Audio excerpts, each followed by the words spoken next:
Alors, il y a quelque chose que j'ai jamais compris, et c'est pourquoi si peu, apparemment, d'Afro-Américains participent au vote aux États-Unis. Est-ce que ça continue d'être vrai, surtout quand on souhaite que l'égalité et sa vie changent dans un pays?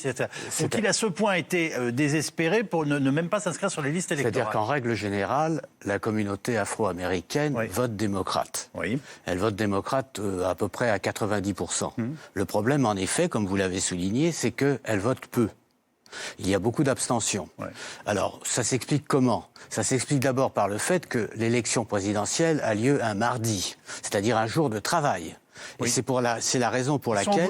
C'est la raison pour laquelle, aujourd'hui, il y a certainement au moins 50% des Américains qui ont déjà voté par correspondance. Autrement dit, à chaque fois, oui, autrement dit, les débats n'ont aucune importance pour ces 50% d'Américains. C'est un spectacle. Mais ça n'est pas là qu'ils vont prendre leur décision. Vous avez un avis avant d'assister au moindre débat. Alors ça, c'est une raison.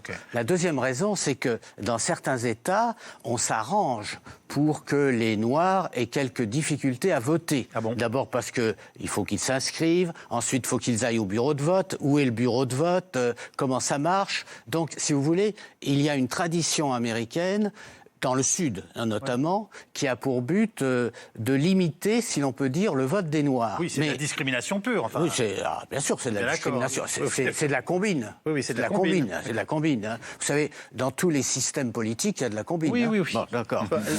Autrement dit... C'est un peu gros, quand même. Oui, c'est un peu gros. Voilà. D'accord, je suis d'accord avec vous. Mais ça veut dire qu'en fait, il y a d'une part une responsabilité de la part des Noirs et il y a une responsabilité de la part des autres. Et c'est ce qui explique que les Noirs votent peu. Cela dit, combien y a-t-il de Noirs aux États-Unis? Ça correspond à peu près à 13% de la population. Peut-être 15%. Mais 13% de la population, c'est-à-dire 41 millions de Noirs. Alors, c'est pas les 13% de la population qui constituent une majorité, sans compter qu'il y a des Noirs qui sont républicains. Bien sûr. D'ailleurs, vous avez vu tout à l'heure sur les images un Noir qui présente le président Trump. Comme aux États-Unis, les statistiques à caractère racial existent. Sont autorisées. Aujourd'hui, la population blanche, américaine, c'est quoi? 60% de la population américaine? Oui, c'est-à-dire qu'aujourd'hui, vous avez un groupe qui est de plus en plus important, c'est le groupe des Hispaniques. Oui. Bon, alors les Hispaniques représentent à peu près 50 ou 60 millions d'Américains. Puis vous avez bien sûr les Noirs, dont j'ai parlé. Il y a aussi des Asiatiques. Oui. Et puis il y a les Hispaniques, les autres, c'est-à-dire ceux qui descendent des immigrants européens. Trump en est un exemple, c'est-à-dire les Blancs, si vous préférez. Bon, autrement dit, aujourd'hui, la population américaine est en train de changer. Oui. C'est-à-dire que ce que nous avons l'habitude de définir comme américain ne vaudra plus lorsque vous nous inviterez dans 30 ans. Avec plaisir. Avec plaisir, d'accord. Bon. Autrement dit... Et avec la même curiosité. Autrement dit, on est en plein changement.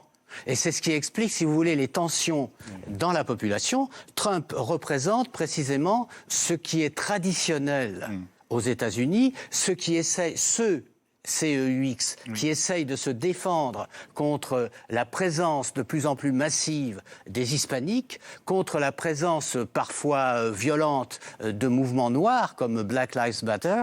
C'est-à-dire que tout cela, en somme, correspond à une cassure extrêmement profonde. Et moi, je tiens que les États-Unis, aujourd'hui, sont au bord de la guerre civile.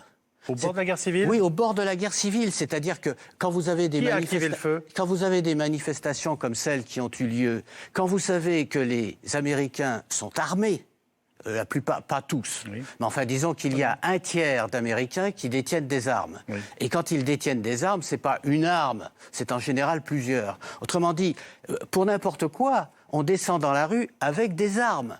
On a vu par exemple des images d'Américains qui refusaient de porter le masque. Et pour montrer qu'ils étaient hostiles au masque, ils descendaient dans la rue avec leurs fusils.